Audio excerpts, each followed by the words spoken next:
अस्सलामुअलैकुम। Urdu for students channel के साथ आपकी खिदमत में हाजिर हैं और आज आपके लिए मैं मारूज़ी तर्ज की एक वीडियो लेकर आई हूँ जिसमें आपको मारूज़ी सवालात के बारे में कुछ बताऊँगी। चलें तो शुरू करते हैं अपना आज का सबक।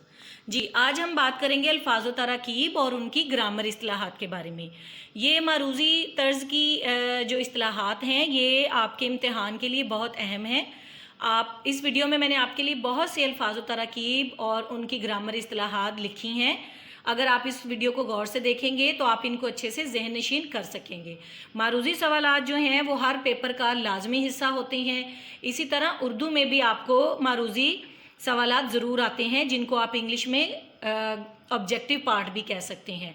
तो चलें तो शुरू करते हैं और देखते हैं कि कौन कौन सी अल्फाज व तराकीब और उनकी ग्रामर इस्तिलाहात इस वीडियो में शामिल हैं।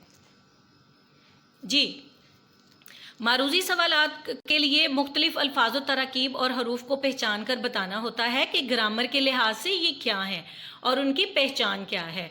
जैसे अगर मिसाल के तौर पर आपको कोई लफ्ज़ दिया जाता है भागता है, तो आपने बताना होगा कि ग्रामर के रूह से ये क्या है, इस्म है, फ़ेल है या हर्फ है, फ़ेल माजी है या फ़ेल हाल है। तो जब आप इन मारूज़ी सवालात को, इन अल्फाज व तराकीब को अच्छे तरीके से ज़हन नशीन कर लेंगे तो ये आपके लिए बहुत आसानी होगी। वीडियो को आखिर तक गौर से देखिएगा ताकि आप इन अल्फाज व तराकीब को अच्छे से पहचान सकें।